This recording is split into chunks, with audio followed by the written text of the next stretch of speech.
एक रात की बात है जब एक अकेले घर में एक लड़का रहता था। वह अपने कमरे में अपने बिस्तर पर सो रहा था। तभी रात के 1 बजे वह अचानक एक अजीब सी आवाज सुनता है।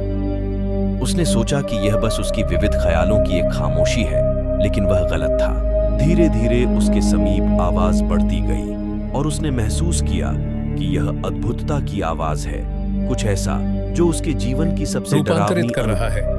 जैसे ही वह अपने कमरे के बाहर की ओर देखता है, उसे दिखता है कि कुछ अंधेरे आकार उसकी ओर बढ़ रहे हैं। उसका दिल तेजी से धड़कने लगता है और वह उस स्थिति में निष्क्रिय रह जाता है, क्योंकि उसकी सामंजस्य शक्ति उसे छोड़ देती है।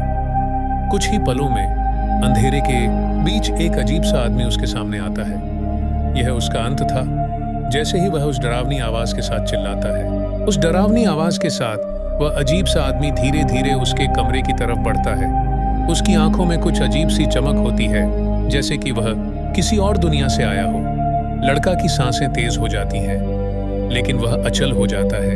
अपने बिस्तर पर ही बैठा रहता है, न तो बोल पाता है और न ही हिल पाता है। अचानक जैसे ही वह अजीब आदमी उसके बिस्तर के पास पहुंचता है, वह लड़का देखता है कि उसके हाथ में कुछ लिखा हुआ है। वह लिखाव पढ़ता है, तुम्हारा समय खत्म हो गया है। लड़का का मन कांप उठता है और उसकी आंखें विचलित हो जाती हैं। वह प्रायश्चित्र रूप से बोलता है, कृपया मुझे छोड़ दे, मैं कुछ गलत नहीं किया। फिर क्या होता है, यह रहस्य है, क्योंकि लड़का के घर में कोई और नहीं होता। उस डरावनी रात में लड़का का दिल धड़कने लगता है और वह जब अजीब आदमी के चेहरे को ध्यान से देखता है, तो वह देखता है कि वह वास्तव में एक पुराने फोटोग्राफ में उसके पिता की तस्वीर लेकर आया है। पर उसके पिता की आंखों में कुछ अनोखा है, एक अजीब सी चमक, जैसे कि किसी ने उनकी आत्मा को खरीद लिया हो। लड़का की खामोशी को देखते हुए अजीब आदमी धीरे धीरे करीब आता है और वह चाकू की तेज धारा को उठाता है, उसके विक्षिप्त मन की धारा को पूरी तरह से वश में करते हुए। लेकिन फिर भी उसके विक्षिप्त मन में एक विचार उठता है, एक पिछली सलाह, एक मार्गदर्शन।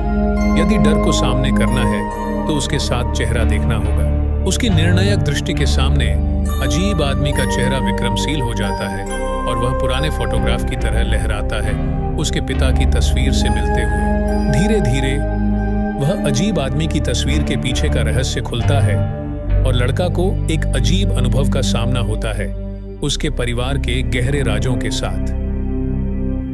यह कहानी यहीं खत्म होती है। अगर आपको हमारी हॉरर स्टोरी अच्छी लगती है तो सब्सक्राइब करें।